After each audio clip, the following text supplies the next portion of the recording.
Hey my friends, this is Lance from bestkidsolutions.com, and today I am going to be talking to teachers who are thinking about quitting. I know it's been a tough couple years for us, and many times we feel like we're drowning and we're looking for a lifeline and not a single thing is being thrown to us, and we feel like we're drowning and we're being pulled out to sea in this riptide that we call education. But the good news is that there's a way to get ourselves out of that current and be able to swim back to shore and allow us to enjoy education again, letting us enjoy our teaching again. And we're going to talk about it right now.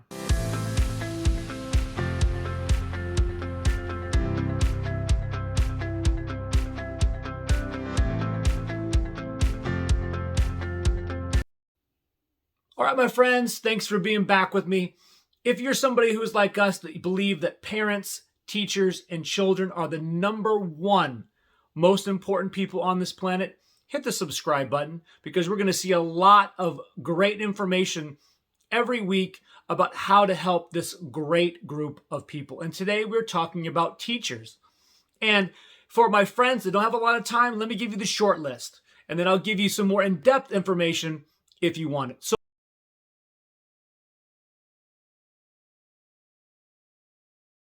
the first thing is say no to extra work. That's super hard to do, way easier to say, but if you want your life easier, you cannot accept any more balls in your juggling pattern.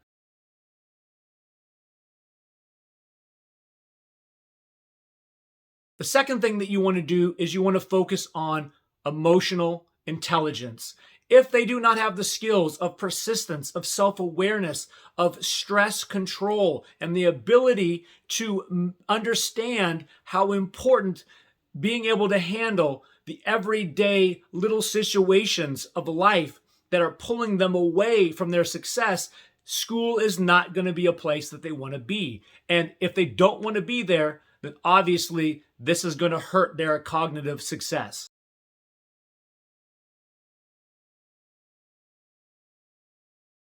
The third thing is going to be take control of your classroom. Get the efficiency back. You have to be crazy efficient. You cannot allow anybody to take away your planning and your curriculum time, and you cannot spend the time away from getting your business handled.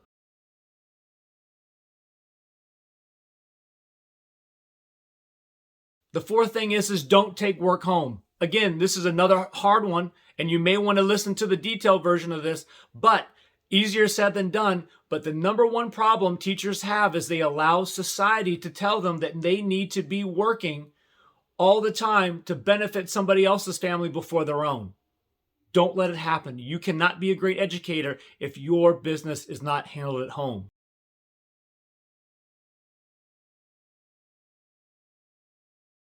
The fifth one, if all else fails, change schools. If this school does not align with your principles of being a great educator and you've done all these steps and it's not working out, you may just need to try a different school.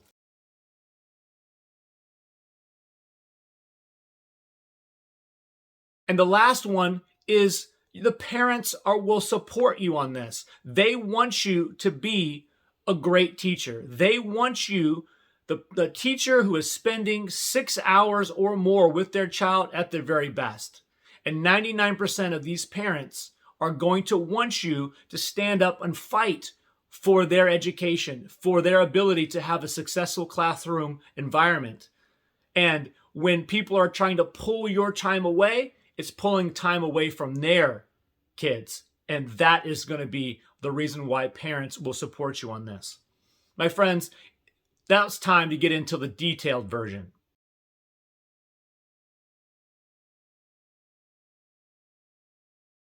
All right, my friends, if you guys are the long listers, I appreciate you, because this is something that I really want to make sure that teachers understand, that right now, I know that it's a difficult time in education.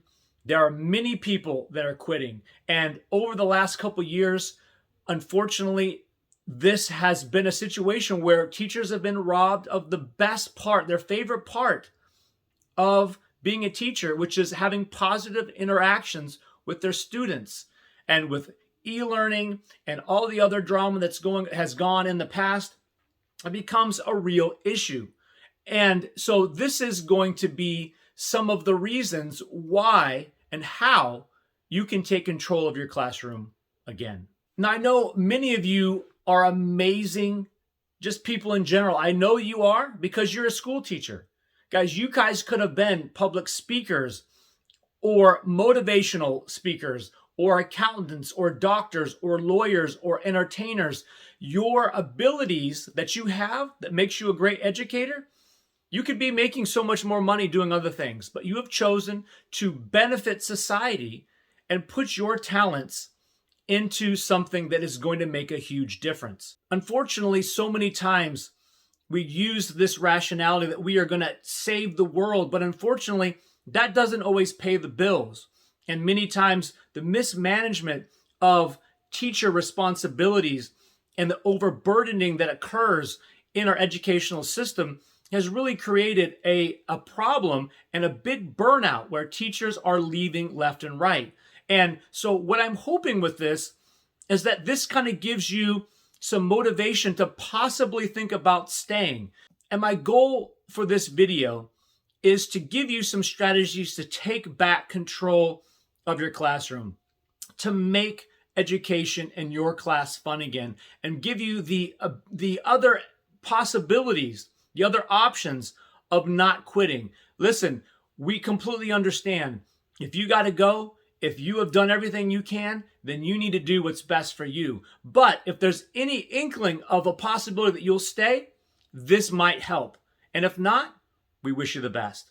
Let's get into the very first one. The very first one is to say no to any more extra work. Guys, your teaching is already just slammed with every responsibility known to the human race.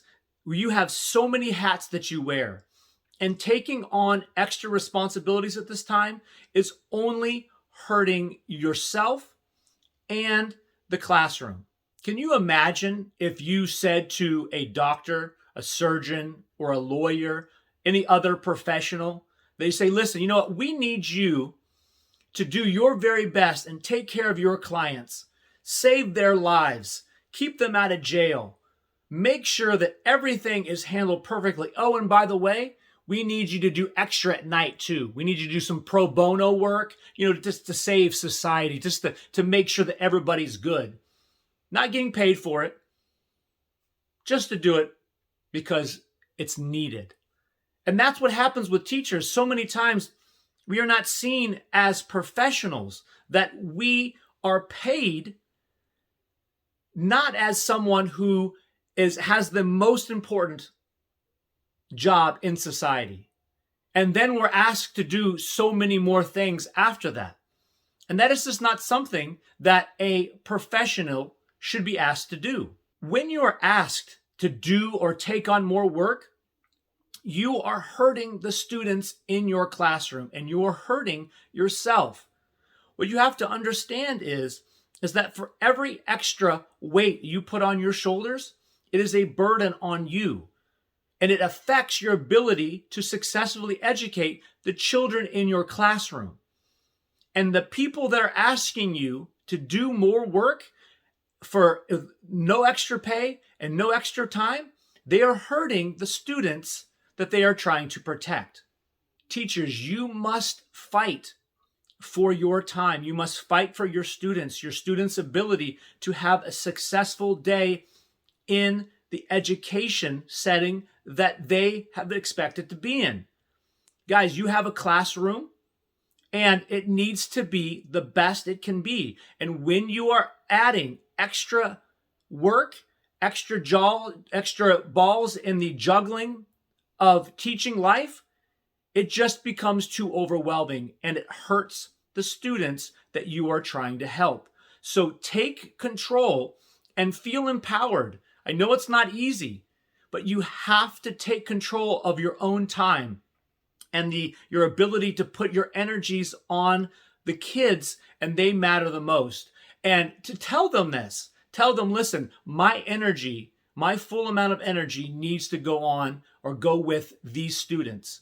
And the more you put on me to draw me away from them, the worse it is going to be for them. And you need to word it in a way to make them realize that what they're asking you is to hurt the kids that are in front of you, to benefit something else. And that just can't happen. So when the administrator asks you to be the team lead or to take on this meeting that they're going to be doing, or to come to an extra meeting, or to whatever the case may be that's going to take time away from your ability to plan, from your ability to make your classroom, your homeroom students the best they can be, then understand that you can say no, and that it's going to be benefiting you, and it's going to be bettering the school, because when you're gone, because you are unable to say no, which in turn has made you leave, it's hurting everybody. It's hurting administration, it's hurting the school, it's hurting yourself, it's hurting the students. So it's uncomfortable to say no to some of these extra things that they want to put on you. But in the long run, it's going to be best for everybody. The second thing you're going to want to do is take a step back. So many times we are pushing the cognitive curriculum. We got to do A, B, C, D, and we got to do this, this, and this, and this. And what we forget is that there is a foundation that must be built before any of that can occur, especially in the time that we're living in now, with all the drama that we've had in the years past, especially with these kids coming back with less skills. You have to take the time to focus on emotional intelligence. They have to be able to understand and to be able to differentiate what is making them feel this way. Why are they so frustrated? Why are they not getting what they need? Why do they not understand that persistence is the number one predictor of success? Why are they always so frustrated? Why can they not take failure? Why do they not know who they are and what works best for them? Why are they not self-aware? So many times, students are involved in day-to-day difficulties that have nothing to do with education. Being in a part of a school setting is going to create some friction that they are not going to be able to handle unless they have the proper emotional intelligence skills. They're not able to focus on estimating to a quarter inch or what is a parallelogram when they have spent the last hour dealing with somebody who is making them uncomfortable, or that is a problem at recess, or somebody that's not including them in a group, and how to handle that. Or maybe they're dealing with stuff at home. That's an issue. It's hard to build a cognitive success at the peak of this pyramid if the foundation is not being taken care of.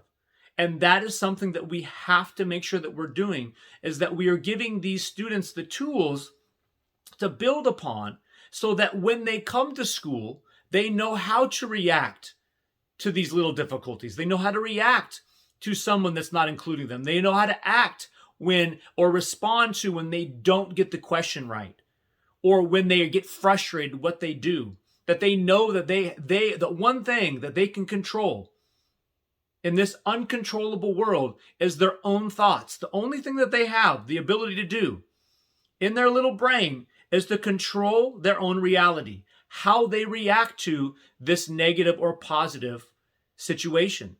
You have to break it down into first principles, and then you can start building on some of these curriculum-based strategies that they're going to need to learn for their state testing.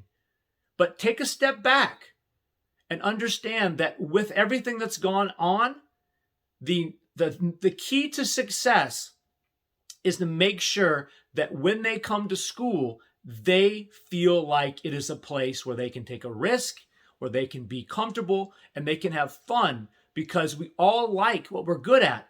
But it's hard to be good at it if we don't want to be at school, because they don't have the tools that they need to make these day-to-day difficulties much better.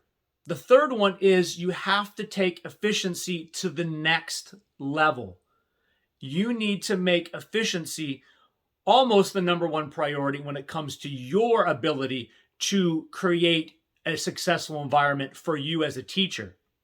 So many times it is easy to get stuck doing something for somebody else, or to taking on another responsibility because the school needs it. And it does, but guess what? Who needs it more is the students in your classroom.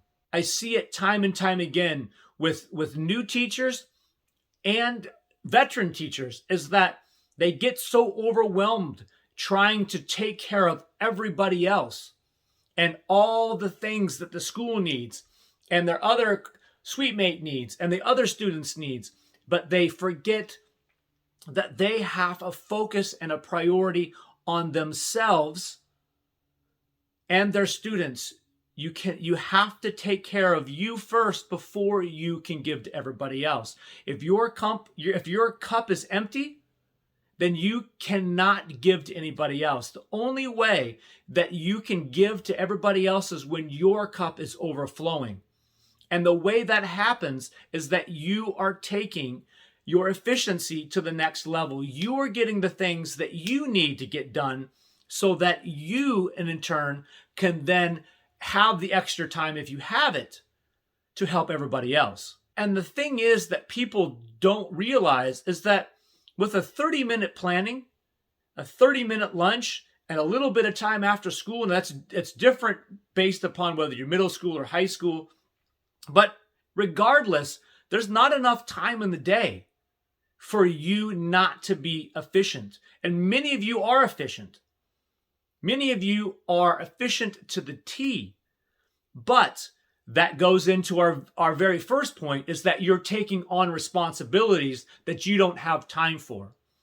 The only way this occurs is that you need to really start thinking, okay, listen, this is how much time I have. This is what I need to get done.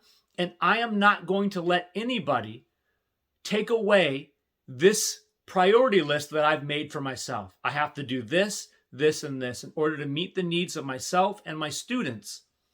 And then when this is taken care of, I might be able to take on a burden of somebody else. But for right now, I need to make sure that I am as efficient as possible. I am taking out all extra time, because what ends up happening, or wastes of time, I should say, because what ends up happening is that then you start taking it home. Then you start affecting your own family, and then you start affecting yourself, and it trickles down worse and worse and worse. So you need to make sure that you are taking a look at your schedule. You're making a priority list of what needs to happen, what's the most important, and make sure that gets done by the end of the day, so that when you leave school, you can then focus on the most important thing, which is you and your own family. And that brings us to the number 4 thing to do, which is don't take any work home. I want to say that again. Don't take any work home. Easier said than done, I understand. But when you are protecting yourself from extra responsibilities that people are burdening you with, when you are making sure that you are concise and efficient in your daily activities, when you are bringing your students the tools that they need and making their lives better with emotional intelligence, all of these little things are going to make your life better in the classroom. And eventually, hopefully, the goal is for you not to take anything home. Now, there are always going to be unforeseen circumstances and certain things that are going to need to get done. And I get that. But so many times I see teachers saying, oh yeah, I'm grading papers at home, on the weekends, and I missed my child's this or my child's that. And all that is doing is you're building resentment toward the profession, towards your students, and the guilt that occurs when you are taking the burden, the responsibility of somebody else's family before your own, becomes a reason for people not to want to continue. It really does. And you can't let that happen. You have to protect your time throughout the day so that you do not have to take anything home with you. Because when you get home, you are the number one priority in your children's life, in your husband or your wife's life, in your friends and your family's life. You have a life after work, and that needs to be your number one priority. And when you're able to get all these steps in alignment so that you don't have to take any work home, it makes a huge difference in your stress levels, your ability to enjoy your profession. But it takes a lot of work, a lot of strategizing, and a lot of no, and focusing on your students. No, I can't do that. I need to focus on my students. No, I'm sorry, I can't do that. I need to focus on my planning and my ability to meet the needs of my students. So many times when we believe society's push that a teacher's job is to set aside their own family for the benefit of another, that is where we start getting burned out. That's where we start seeing people leaving the profession. And it becomes too much of a burden to hold for these teachers. And you need to make sure that you are able to handle your business from 7 to 3, and from 3 on, you are doing what's best for your family. Because unfortunately, you are replaceable at work. You are not replaceable in your family's lives. I'm going to say that again. You are replaceable at work, but you are not replaceable in the lives of your children and of your spouse and of your family. You need to take care of them first. The fifth thing is, when all else fails, you may just need to change schools. Rather than quitting and giving up on education, you may need to find a school that aligns more with your teaching philosophies. There's a lot of difference between school to school administrative thought processes on how things should work. There's a lot of different philosophies. Some people understand the importance of emotional intelligence in the classroom. Some people in administration understand that the well-being of their teachers is the most important to then in turn have the ability to produce positive well-being in their students. Sometimes you just have to move schools rather than quit education in general. So when you have used all of these strategies and it's still not working for you, then sometimes it's best just to cut your losses and to move on to a different school. And once again, that's easier said than done, because you may be living right next to your school. That's a great school, but my philosophy is you're better to make the commute for a great administrator, great administration, great clientele at your school, than to be 5 minutes from your house and be miserable because their philosophies on how the school should be run and education in general do not align with yours. The sixth and the last one is that so many times teachers feel uncomfortable because they feel like the parents are not going to support them. And I think that with having a channel that works with both parents and teachers, so many times our philosophies align, our priorities align. Guys, they want you to be the very best teacher that you can be, because you are with their children 6 to 7 hours a day, if not more. Parents only benefit when you are looking out for their best interest. When you're able to say, no, I'm sorry, I can't take on that extra responsibility because I need to focus on my homeroom students. You're talking about their child. You're focusing on their child to make their educational lives better. So parents will support. Make parents a part of your classroom routine. Encourage communication. Allow them in the classroom. I know that's been difficult lately. We're starting to slowly allow these type of things to occur again. But so many times teachers have such great communication and their ability to discuss certain things that occur in the classroom. Allow them to be a part of that communication and make them have the ability to empower you to want to focus on what's the most important, which is your ability to make your students' lives better, both in school and out of school. And that only happens when you are at your very best. And they are going to support that. And the ones that don't, then that is another video, my friends. But most of the parents are going to want you to fight for their student. They don't want you to say, oh, that's okay. I'll take the second kid that somebody else can't handle into my classroom because I have great behavior management. But the parent knows just as well as you do that that's a burden that you can't take, that is not going to hurt their child's education.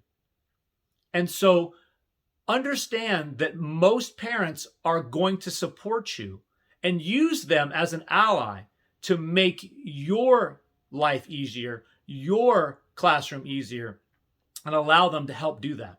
As I said before, my friends, I've been a teacher for over 25 years. I understand what you're going through. I understand that you feel like you're drowning, and there's a good possibility that you are. And I'm hoping that these strategies will help you, because you don't understand. Many times we are shielded because we see it over and over again. We get numb to the fact that you are the number one person in your student's life for most of the week. You see your students more than the parents do many times. They are completely dependent upon you to be able to help make their lives better. And you are so extremely important to the betterment of our society and our world in general. And I don't want to blow smoke, as they say, but I think that many times we forget how important you are. And what I want you to understand is that if you need to go, then you need to go. And we wish you the very best, because you have taken on a responsibility that 99% of the population will never do. And they will never understand how difficult being an educator is. And if you need to go do something else, then God bless. And you do what you need to do. And I don't blame you, because so many times you could be making so much more money or have so much more free time. Everybody says, well, you have the summers off. It doesn't matter. What people don't realize is that teachers don't get paid for that. It's called the teacher's anomaly. You have all this time off, but you have no money to do anything. Many times teachers are working second jobs, third jobs throughout the school year and in summer.